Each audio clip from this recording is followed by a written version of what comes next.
তো এইভাবে করে আপনি যদি দেখেন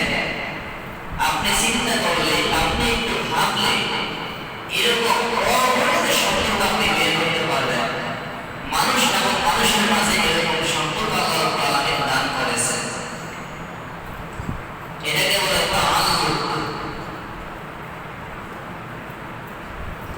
কিন্তু আল্লাহ রাব্বুল আলামিন যতগুলো সম্পর্ক মানুষ এবং মানুষের মাঝে দিয়েছেন, এই সম্পর্কগুলোর মধ্যে সবচেয়ে শ্রেষ্ঠতম একটা সম্পর্কের নাম হলো ওস্তাদ এবং ছাত্রের সম্পর্ক। যেই সম্পর্কের মাঝে রক্তের কোনো বাঁধন নেই, যেই সম্পর্কের মাঝে অর্থনৈতিক কোনো চুক্তি নেই, যেই সম্পর্কের মাঝে থাকে ইলমি চুক্তি, ইলমি মুহাব্বত, ইলমি ভালোবাসা, যেই সম্পর্কের মাঝে থাকে আল্লাহ এবং আল্লাহ রাসূলকে পাওয়ার চুক্তি, যেই সম্পর্কের মাঝে থাকে জান্নাত পাওয়ার চুক্তি, যেই সম্পর্কের মাঝে থাকে দ্বীন এবং হেদায়েত পাওয়ার চুক্তি। ঠিক কিনা বলেন? এমন একটা সম্পর্কের নাম হলো ওস্তাদ এবং ছাত্র সম্পর্ক। ওস্তাদ এবং ছাত্রের মধ্যে কখনো শত্রুতার সম্পর্ক থাকে না। আপনি অন্য যে কোনো সম্পর্কের দিকে তাকান, এই সম্পর্কের মধ্যে যে কোনো একদিক থেকে একটু ভাড়া হলে যে কোনো ভাবে শত্রুতা চলে আসে। পৃথিবীতে এমন আছে, বাবা তার ছেলেকে খুন করেছে, ছেলে তার বাবাকে খুন করেছে বাবার সম্পদের লোভে, মামা তার ভাইকে খুন করেছে সম্পদের লোভে, ভাগ্নে মামাকে খুন করেছে, ভাই ভাইকে খুন করেছে। কিন্তু পৃথিবীতে এমন কোনো নজির নাই কোনো শিক্ষক ছাত্রকে ইচ্ছা করে খুন করেছে। ইলমে দ্বীনের সম্পর্কের ভিত্তিতে শিক্ষক ছাত্রকে খুন করেছে, শিক্ষক কোনো ছাত্রকে আঘাত করেছে ব্যক্তিগত স্বার্থে, এরকম কোনো প্রমাণ পৃথিবীতে নাই। এজন্য আমি বলছি যে যতগুলো তাআল্লুক আছে, যতগুলো সম্পর্ক আছে, এর মধ্যে শ্রেষ্ঠ সম্পর্ক হলো শিক্ষক এবং ছাত্রের মাঝে সম্পর্ক। আর এই সম্পর্কটা এটা কেন শ্রেষ্ঠ? কারণ এটা আল্লাহ রাব্বুল আলামিনের পক্ষ থেকে আসতে আসতে আসতে আসতে কিয়ামত পর্যন্ত যত ছাত্র শিক্ষক আসবে, সেই পর্যন্ত এই সম্পর্ক তারা কোথায় গিয়ে পৌঁছবে? আল্লাহ রাব্বুল আলামিন পর্যন্ত। আত্মীয়তার সম্পর্ক এটা পশ্চিমকালে আল্লাহর কাছে পৌঁছবে না। কারণ আল্লাহ বলেছে কি, লাম ইয়ালিদ ওয়া লাম ইউলাদ। অতএব আল্লাহর সাথে কোনো ব্যক্তির আত্মীয়তার সম্পর্ক এটা পশ্চিমকালে সম্ভব না। কিন্তু ইলমের সম্পর্ক, হেদায়েতের সম্পর্ক, তাকওয়ার সম্পর্ক, পরহেজগারের সম্পর্ক, দ্বীনের সম্পর্ক, এটা আল্লাহ পর্যন্ত পৌঁছে যায়। এজন্য এই সম্পর্কটা এত গভীরতা, এই সম্পর্কটা এত মজবুত যে এই সম্পর্কের মাঝখানে অন্য দুনিয়াবি কোনো জিনিস আসতে পারে না। এজন্য প্রিয় ছাত্র ভাইয়েরা, আজকে এই সংক্ষিপ্ত সময়ে আমি চেষ্টা করব এই সংক্ষিপ্ত সময়ে একজন ছাত্র এবং ওস্তাদের মাঝে সম্পর্ক কিরকম হওয়া দরকার, এই বিষয়টি আপনাদের কাছে তুলে ধরা, যাতে করে আল্লাহ রাব্বুল আলামিন আমাদের সকলকে আমাদের বিরুদ্ধে কথাগুলো বলার এবং শোনার তৌফিক দান করেন। বলুন আমিন।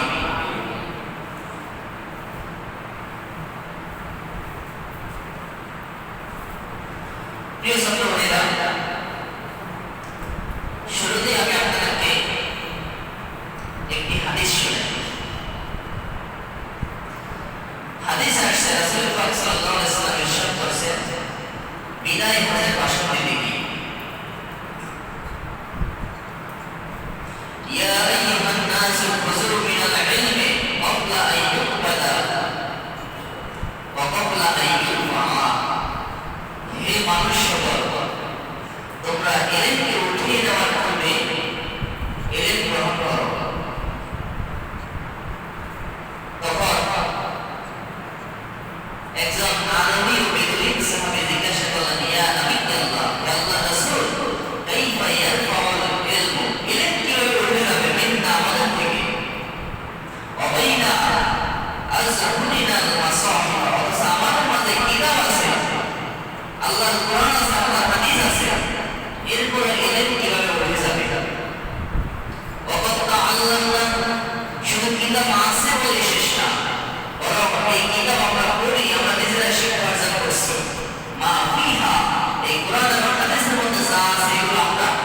শিক্ষা অর্জন করছি, শুধু এতেই থাকতো না, বরং আল্লামনা নিসাআনা, আমরা আমাদের নারীদেরকে স্ত্রীদেরকে এগুলো শিক্ষা দিয়েছি, ওয়া যুররিয়াতিনা, আমরা আমাদের সন্তানদেরকে শিক্ষা দিয়েছি, ওয়া খুদ্দামিনা, এবং আমরা আমাদের খাদেমদেরকে শিক্ষা দিয়েছি। তাহলে কিভাবে এটা বলে যাবে? আল্লাহ রাসূল বললেন আইসাল্লাত কাউমাকা, এটা আরবদের একটা পরিভাষা। তোমার মা তোমার জন্য ভাই হোক, অর্থাৎ তাদের বেটা তুমি বুঝতে পারো না, কথাটা হলো এরকম।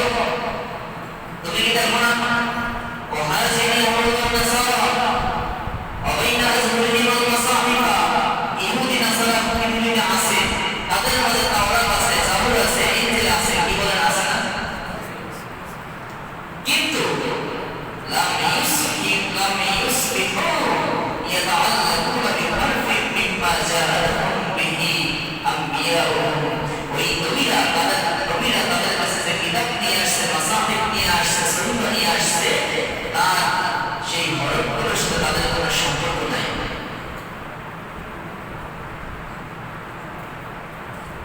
এই কথাটা বলার উদ্দেশ্য হলো, যেহেতু আমরা তাওয়ালিবুল ইলম, আমরা ইলম অন্বেষণের জন্য আসছি, কিতাব দ্বারা ইলম অর্জন সম্ভব না, এটাই হাদিস প্রমাণ করে। ইলম হলো সিনা বা সিনা, আল্লাহ থেকে জিবরাইল আলাইহিস সালামের মাধ্যমে আল্লাহ রাসূলের সিনে আসছে, আল্লাহ রাসূলের সিনা থেকে সাহাবাদের সিনে, সাহাবাদের তাবিঈন, তাবিঈন কেরামের সিনে, এভাবে করে তাবিঈন রামি আমসাল সালিহিন বুজুর্গদের, এভাবে করে যুগ করে আজ পর্যন্ত ইলম সিনা বা সিনা আসছে। যে ছাত্রের উস্তাদ যত বড়, ওই ছাত্র তত বড়। বুখারী শরীফ সবাই পড়ে, কিন্তু বুখারী শরীফ কি সবাই পড়াইতে পারে? হেদায়েত কিতাবের ছাত্র অভাব নাই, কিন্তু হেদায়েত শিক্ষকের অভাব। কিতাব তো সবার কাছেই আছে, এই জন্য বলছি কিতাব দিয়ে ইলম না, কিতাব হলো শুধুমাত্র সহায়িকা, কিন্তু মূল ইলম কোথায়? উস্তাদের সিনায়। মূল ইলম উস্তাদের সিনায়, উস্তাদ থেকে ইলম নিতে হবে। এজন্য বলছি ইলম হলো উস্তাদের সিনায়, অতএব ইলম নিতে হলে উস্তাদের সাথে সম্পর্ক করতে হবে। কিতাব হবে সহায়িকা, কিন্তু মূল সম্পর্ক কার সাথে হবে? উস্তাদের সাথে। যদি আপনি ছাত্র হতে চান, প্রকৃত ইলম তলবদার হতে চান, তাহলে অবশ্যই উস্তাদের সাথে আপনার সাথে সুসম্পর্ক গঠন করতে হবে। যদি উস্তাদ আপনার প্রতি সেই নজর দেয়, আপনি উস্তাদের নজরের কারণে আপনি সফল হয়ে যাবেন ইনশাআল্লাহ। কিন্তু যদি উস্তাদের নজরিয়া আপনার প্রতি না থাকে, উস্তাদের সহি নজর না থাকে, উস্তাদের নজর যদি আপনি একটু দূরে সরে যান, তখনই আপনার মধ্যে বিফলতা, আপনার মধ্যে বিভিন্ন ধরনের ফসল আপনি খাবেন। এই জন্য প্রিয় ছাত্র ভাইরা, উস্তাদ এবং ছাত্রের মাঝে সম্পর্ক গভীর করতে হবে। এবং আমরা যদি পূর্বসূরি ওলামার দিকে তাকাই, তাহলে দেখতে পাই যে উস্তাদ এবং ছাত্রের মাঝে কিরকম সম্পর্ক ছিল। একজন উস্তাদ এবং ছাত্রের মাঝে কিরকম সম্পর্ক ছিল, এগুলো আমরা একবারে রাসূল পাক সাল্লাল্লাহু আলাইহি ওয়াসাল্লামের চোখ থেকে তাকিয়ে দেখতে পাবো। ইমাম আবু হুরায়রা রাদিয়াল্লাহু তাআলা সবচেয়ে বেশি হাদিস বর্ণনা করছেন। কি বলেন? পরে সবচেয়ে বেশি হাদিস বর্ণনা করছেন না? ওনার সাথে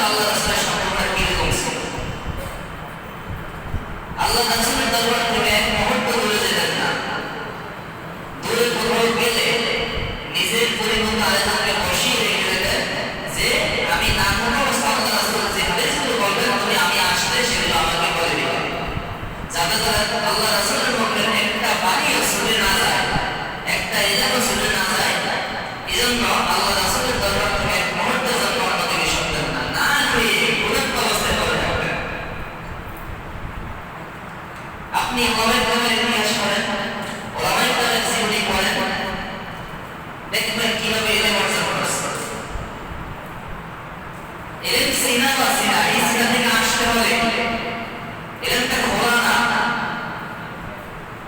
আপনার পকেটে টাকা ভর্তি, বিদ্যুৎ আসছে, আইসা আপনাকে বলছে কিছু দিলে দেন জায়গা, কে দিয়ে দেবেন, শব্দ দিয়ে দেবেন। আর একজন আইসা মনে করেন আপনার পুরো জড়িয়ে দেওয়া পাই বইটা দর্শক আপনার দেওয়ার কোনো মন নাই, শান্তি নাই, খুচরা নাই, কিন্তু পাই বলে আছে হুজুর অনেক দিন আছে, আচ্ছা 2 দিন না খেয়ে আছে, খুব ক্ষুধার্ত, আপনি আমাদের কিছু টাকা দেন হুজুর। যদি মনে করেন এইভাবে জোর করে একবারে জড়িয়ে ধরে না দিয়ে পারবেন, আপনি অস্তাব থেকে লেনদেন নিতে বলে আপনাকেও তো সেভাবে করতে হবে।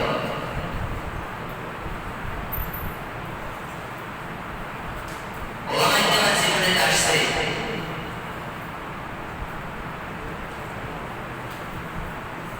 যখন ওস্তাদকে জেলখানায় বন্দী করা হয়েছে, এই ঘটনাটা কার ব্যাপারে আমার সঠিক জানা নাই, এটা আহমদ হাম্বল রহমাতুল্লাহ আলাইহির ঘটনা সম্ভবত। তার ওস্তাদকে জেলখানায় বন্দী করা হয়েছে, অপরাধ কি যে তার দরবারে মানুষের ভিড় বেশি, অর্থাৎ এলিম অর্জন করতে ছাত্ররা যায়। এখন খলিফা বাদশাহ মনে করতেছে তিনি যদি কখনো বাদশাহ দাবি করেন তাহলে মানুষ সব তার হাতে বয়ে যাবে, বর্তমান বাদশাহের বাদ নিয়ে সে তার রাজত্ব হারাবে, বাদশাহী হারাইবে, এজন্য ওস্তাদকে জেলখানায় ভরে রাখছে। এই জেলখানায় থাকা অবস্থায় ছাত্র কিভাবে এলিম অর্জন করবে, বাড়ি থেকে আসছে এলিম অর্জন করবে, এলিম অর্জন করবে, কিন্তু এখন ওস্তাদ তো জেলখানায়। এখন জেলখানায় কিভাবে এলিম অর্জন করবে ওস্তাদ থেকে? ছাত্র করতে কি ওস্তাদের কাছে দেখা করছে একদিন, হুজুর আমাকে এলিম অর্জন করতেই হবে, আমি অনেক কষ্ট করে আসছি, আমি গরিব মানুষ, হুজুর আমি যদি এলিম অর্জন না করতে পারি তাহলে আমি অল্প কিছু টাকা নিয়ে আসছি, টাকাটাও শেষ হয়ে যাবে, আর আমার এলিম অর্জন না করতে পারলে আমার সব বৃথা যাবে। অন্যায় বিনয় করার পরে হুজুর আপনি একটা উপায় বলেন। হুজুর কয় না, জেলখানে আমার পক্ষে সম্ভব না, কারণ এই এলিম বিতরণের কারণে আমি জেলখানায় আসছি।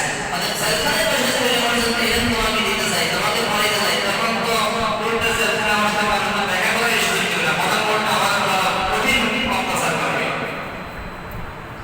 তখন অনেক অন্যায় বিনয় করার পরে ওস্তাদ একটা বুদ্ধি শিখিয়েছে, আচ্ছা তুমি দৈনিক ফকিরের বেশে আমার কাছে আসবা,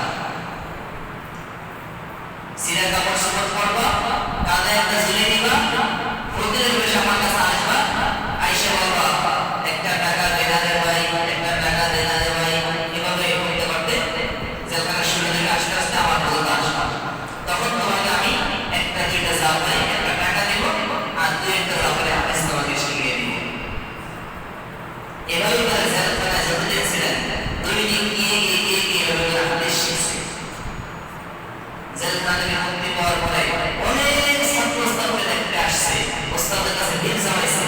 তখন ওস্তাদ বলেন না, তোমরা কি আমার ছাত্র না, আমার ছাত্র হলো একজন যে আমি জেলখানায় থাকা অবস্থায় আমার কাছে এলিম অর্জন করার খরচ করেছে, সে হলো প্রকৃত ছাত্র।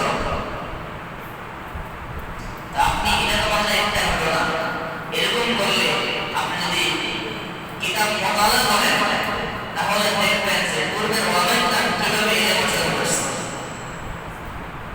এজন্য ওস্তাদের সাথে সম্পর্ক তৈরি করতে হবে। এখন আমাদের সকলের সূরাতে সম্পর্ক আছে, হাকিকি সম্পর্ক নাই। সূরাতে সম্পর্ক কি? হুজুরের সামনে কিতাব নিয়ে বসছে, হুজুরের থেকে বক্তব্য দিয়ে শুনছে, এতটুকুই, এটা মূলত সম্পর্ক না। হাকিকি সম্পর্ক অর্জন করা অনেক পদ্ধতি আছে। 1 নাম্বার কথা হলো হাকিকি তাআল্লুক, হাকিকি সম্পর্ক ওস্তাদের সাথে করতে হলে সেখানে ওস্তাদের প্রতি ছাত্রের কিছু আদব রয়েছে। এই আদবগুলো লক্ষ্য করলে তখনই ওস্তাদের প্রতি ছাত্রের সাথে ওস্তাদের সাথে হাকিকি তাআল্লুক, প্রকৃত সম্পর্ক সৃষ্টি হবে। আর যখন এই সম্পর্ক সৃষ্টি হবে তখন সেই ছাত্র ওস্তাদ থেকে ফায়দাবান হবেই হবে ইনশাআল্লাহ।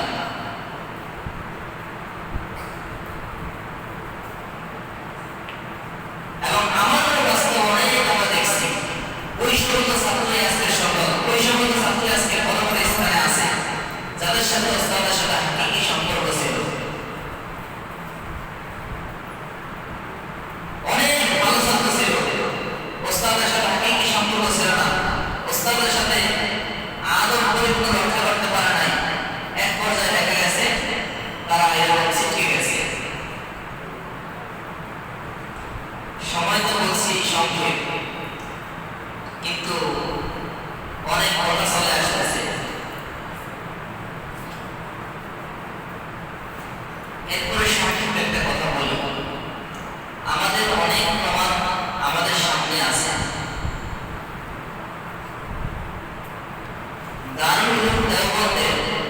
আমাদের গুলো বাদ দিয়ে দিয়েছি।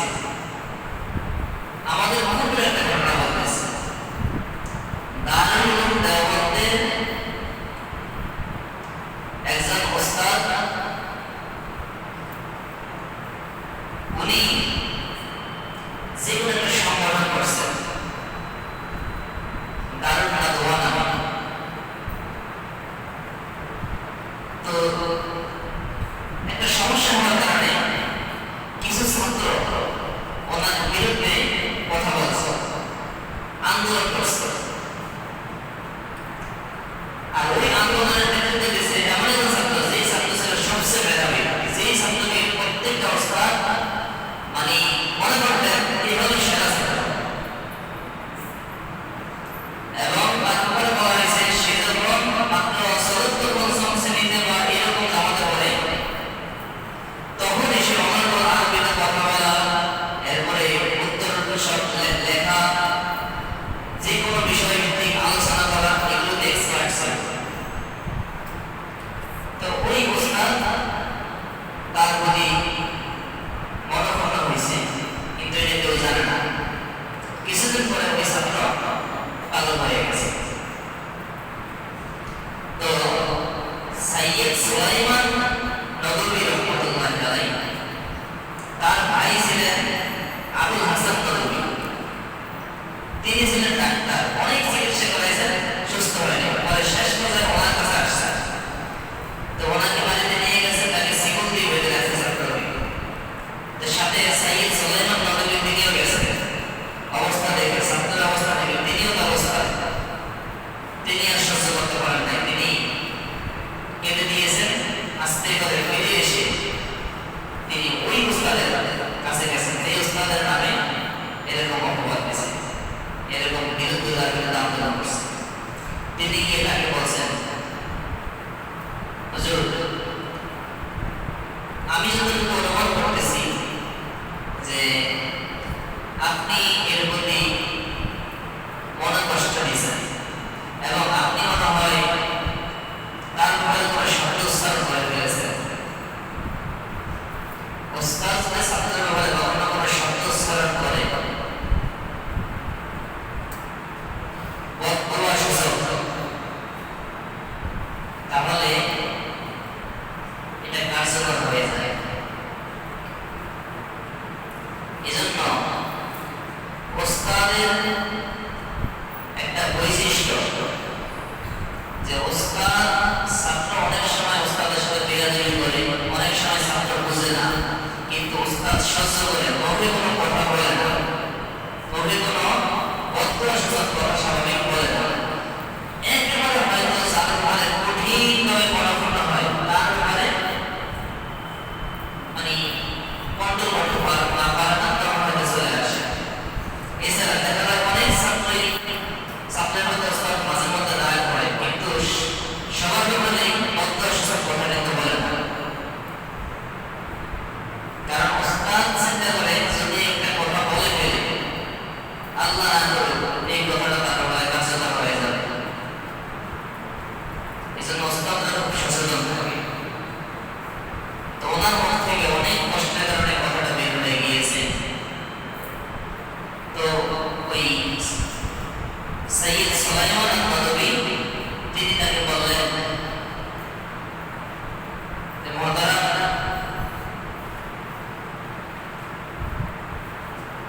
তার ব্যাপারে আপনি কষ্ট পাইছেন, আমি তার ভাই আপনার কাছে আবেদন করছি, আপনি একটু তার জন্য তাকে ক্ষমা করে দেন, আপনার কথাটা আপনি ফিরিয়ে নেন।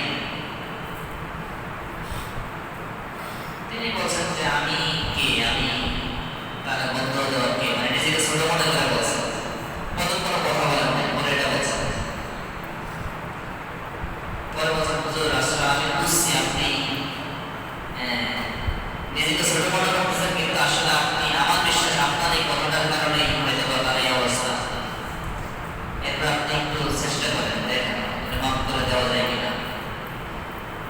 উনি বলছেন, 2 দিন পর ওই ওস্তাদ আমাকে জানাইছেন যে আমি অনেক চেষ্টা করে আপনার কথা পালন করতে সক্ষম হয়েছি, অর্থাৎ আমি তাকে মাফ করে দিয়ে আপনার কাছে দোয়া করছি। তো সাইয়্যিদ সুলাইমান নদভী বলে,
এটা সে বুঝে নেবে, যেহেতু সে ছাত্র।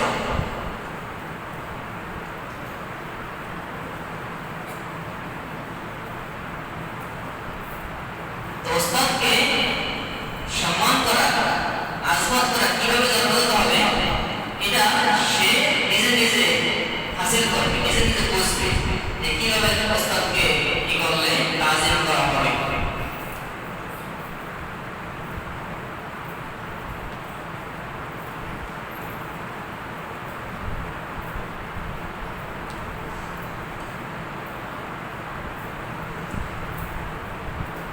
যেমন রবি ইবনে সুলাইমান ইমাম শাফি রাহমাতুল্লাহ আলাইহির একজন ছাত্র, তিনি বলছেন যে ওয়াল্লাহি মা ইজতারাতু আন আশরিবাল মা'a আশ-শাফিউ ইয়ানজিলু ইলাইয়া হাইবাতান লাহু। আল্লাহর কসম, শাফি রাহমাতুল্লাহ আলাইহি আমার দিকে তাকিয়ে থাকা অবস্থায় আমি পানি পান করার সাহস করতাম না। মানে ওস্তাদের সামনে ছাত্র পানি পান করবে, এই সাহসটা করতাম না। তাহলে বুঝে ওস্তাদকে কি পরিমাণ সম্মান করত। ওস্তাদের সামনে পানি পান করে নাকি অনেক বড় জঘন্য কাজ, কিন্তু এটাকে তারা জঘন্য মনে করতেন, এই সাহস করতেন না। এখন বলেন,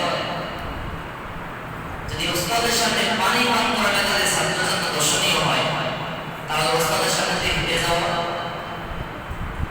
ওস্তাদের সামনে জোরে জোরে কথা বলা, ওস্তাদের সামনে হাসাহাসি করা, ওস্তাদ কাছে দুইজন মিলে গল্প গুজব করা, কথা বলা, ঘুমিয়ে যাওয়া, ওস্তাদ ডাকতেছে ডাক না শোনা, এগুলো কত বড় পর্যায়ে হয়ে যাবে।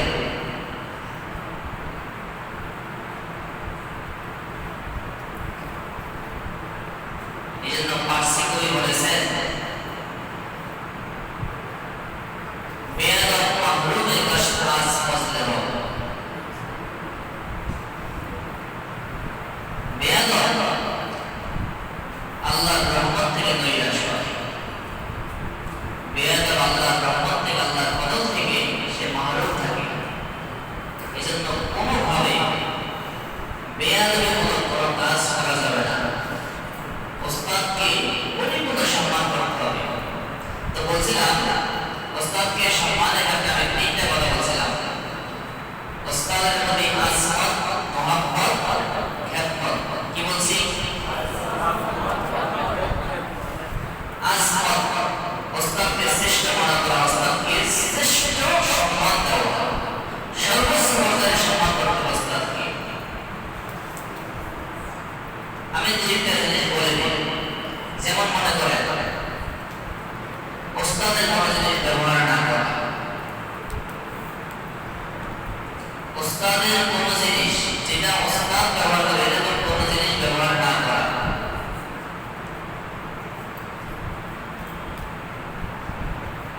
এই দিকটা ধরলে দেখা যাবে আমরা অনেকেই জিরো ঘটাই।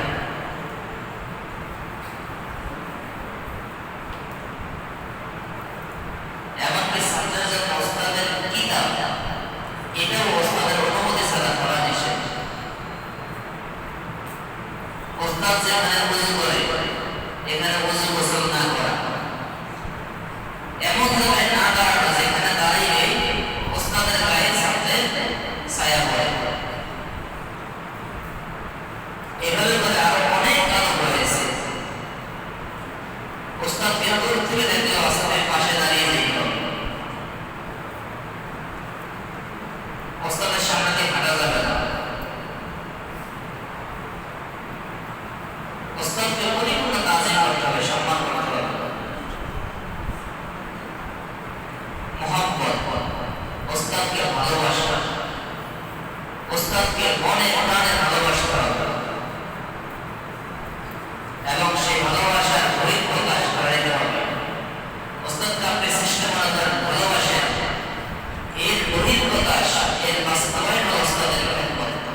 والثقة والصبر فيما يرويه حتى لقد تعارض هو وأبو إبراهيم المسلم في رواية فقدم أصحاب روايته مع علو قدر أبي إبراهيم علما ودينا وجلالة وموافقة ما رواه للبخاري.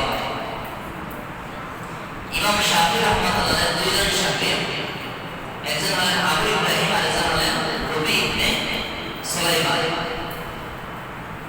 তো দুজনের মাঝে একবার এই রবি ইবনে সুলাইমান তিনি শাফি রাহমাতুল্লাহ লেখালেখি করতেন, তার থেকে বর্ণনা করতেন এবং তিনি একজন নির্ভরযোগ্য লোক ছিলেন।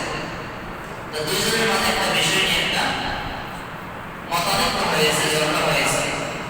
দুজন দুই রকম মত দিয়েছেন। তখন সকল উলামারা ওই রবি ইবনে সুলাইমানের মতটা গ্রহণ করছে।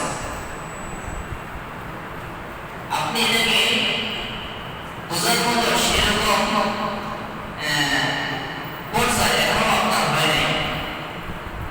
যখন একটা রাওয়ায়াতে ইখতিলাফ হয় দুজনের মধ্যে, আর সকল মানুষ ওনার রাওয়ায়াতটা গ্রহণ করে, এর মানে বোঝেন,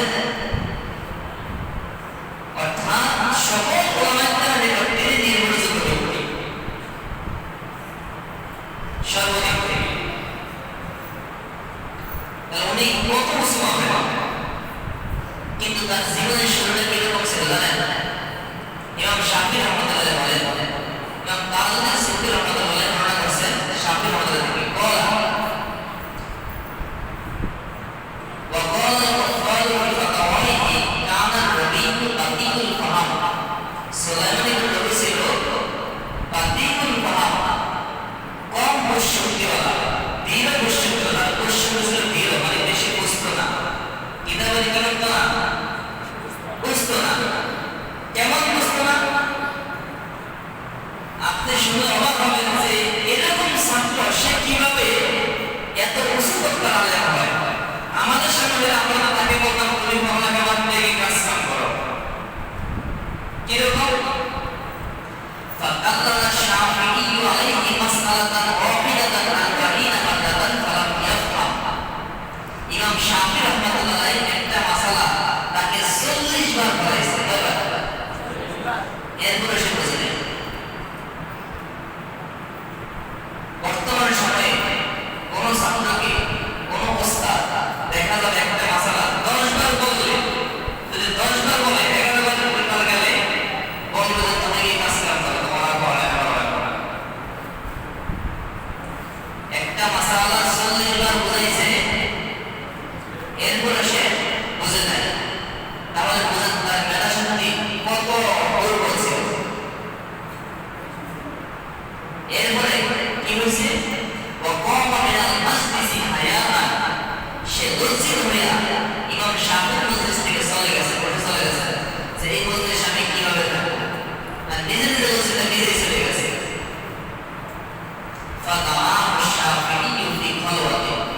ইমাম শাফি রাহমাতুল্লাহ ওই ছাত্রটাকে নিজের রুমে নিজের ডেকে আনছে, যে বাবা আসো, তুমি লজ্জিত হয়ে চলে গেছে, আসো। সে যতক্ষণ না বুঝতে মাসালা ততক্ষণ ইমাম শাফি তাকে একাকে পড়াই গেছে। একটা ছাত্রকে ইমাম শাফি রাহমাতুল্লাহ ক্লাসে 40 বার বুঝাইছে, বুঝে নাই, সে লজ্জিত চলে গেছে। আবার ডাইকে আনছে রুমে, একাকে ডেকে এনে বারবার পড়িয়ে একবারে বুঝিয়ে দিয়েছে। আপনি বলেন ছাত্রের প্রতি ওস্তাদের মহব্বতটা কিরকম থাকলে ওস্তাদ ছাত্রকে এভাবে ডেকে এনে বুঝিয়ে দেয় করা, মানে ওস্তাদ সেই ছাত্র পড়ানো বুঝলে ওস্তাদের মনে তৃপ্তি হয় না, শান্তি হয় না, সেই ছাত্রের সাথে ওস্তাদের সাথে সম্পর্কটা কিরকম?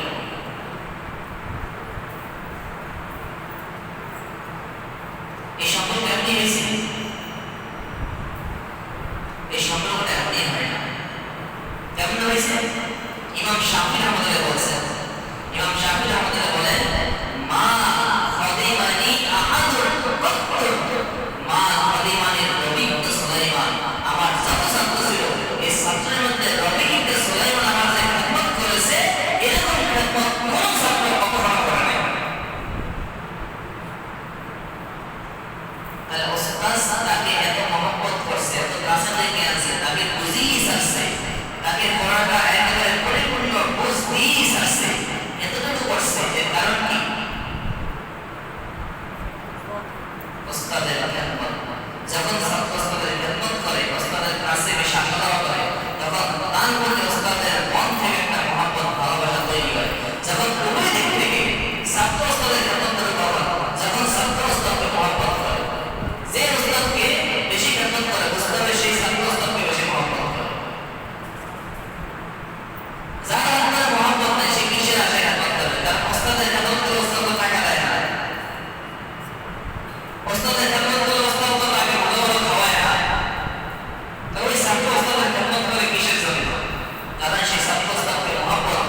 সে উস্তাদকে শ্রেষ্ঠ হিসেবে স্বীকার করে, সে উস্তাদকে তাজিম করে, এজন্য সে মহব্বত করে, খেদমত করে। আর যখন সে খেদমত করে, এভাবে করে উস্তাদকে তাজিম করে, উস্তাদের প্লেটটা সুন্দরভাবে ধুয়ে দেয়, উস্তাদের গ্লাসটা ধুয়ে উস্তাদকে এক গ্লাস পানি সুন্দরভাবে ধুয়ে দেয়, উস্তাদের জামা কাপড় ধুয়ে দেয়, এভাবে করে উস্তাদের খেদমত করে, বারবার উস্তাদের কাছে যায়, এই অর্জন করে। তখন উস্তাদের অন্তরে ওই ছাত্রের মধ্যে একটা মহব্বত এমনিতেই আল্লাহর পক্ষ থেকে তৈরি হয়ে যায়। আর যখন উভয়ের মধ্যে মহব্বত ভালোবাসা তৈরি হয়ে যায়, তখন উভয়ের মাঝে ইলমে বীজ বপন হওয়া শুরু হয়। এজন্য ইলম এত সহজ না। অনেকে আমরা ছাত্র, দাওরা হাদিস পাস করা, কামেল পাস করা, ফাজল পাস করা, অনার্স করা, সব শুধুমাত্র জহির ছাত্র, সুরাতি ছাত্র, হাকিকি ছাত্র, অনেক কঠিন, অনেক গভীরের বিষয়।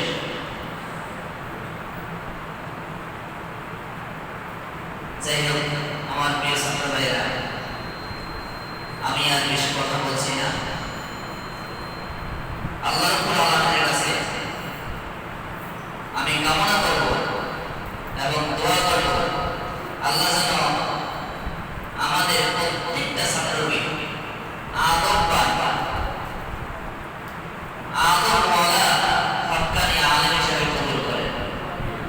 আর আপনাদের মধ্যে আমার পক্ষ থেকে নসিহত থাকবে, যতদিন পর্যন্ত বেঁচে থাকেন, ওস্তাদকে যদি পরিপূর্ণ তাজিম করবেন, চেষ্টা করবেন ওস্তাদকে পরিপূর্ণ তাজিম করতে, ওস্তাদের সাথে ভালো সম্পর্ক তৈরি করতে, ওস্তাদের আদেশগুলো পালন করতে, বিদেশ যেগুলো নিষেধ করে এগুলো থেকে বিরত থাকবেন এবং ওস্তাদের খেদমত করবেন।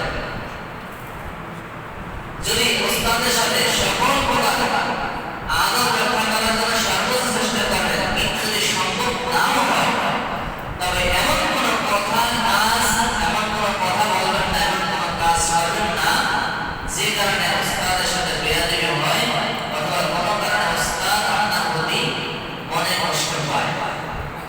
যদি এরকম কোনোভাবে হয়, তাহলে আপনি লিখে রাখেন, আমি বলে দিলাম যে আপনার জন্য সফল হওয়া নাই, আপনার কপালে সফলতা নাই। এই আলহেরা মাদ্রাসায় আমি এমনও ছাত্র দেখছি, ক্লাসের ভালোই ছাত্র ছিল,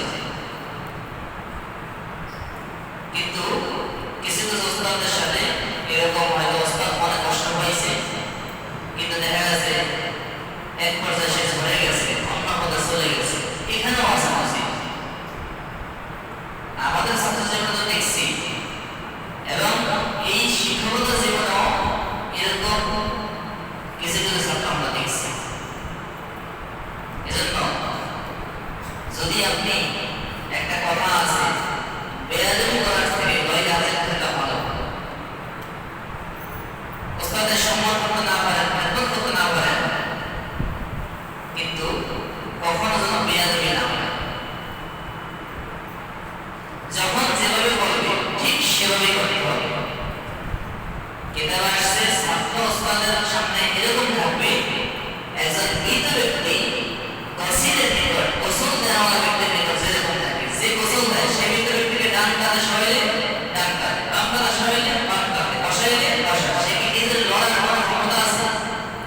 ঠিক ছাত্র ওস্তাদের সামনে এরকম থাকবে, মৃত ব্যক্তির মতো। ওস্তাদ যেভাবে বলবে সেভাবেই ছাত্র করবে।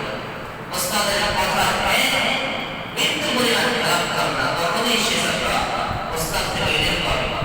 কিতাব পড়ে ইলম অর্জন হয় না, কিতাব পড়ে ইলম পাইলে অনেক বড় বড় আলেম এই দেশে ছড়িয়ে যেত, কিন্তু শুধুমাত্র কিতাব পড়ে ইলম হওয়া যায়, ইলম পাওয়া যায় না, আলেম হওয়া যায় না। তাহলে এত মাদ্রাসার প্রয়োজন ছিল না, এত টাকা দিয়ে মাদ্রাসায় শিক্ষক রাখার প্রয়োজন ছিল না।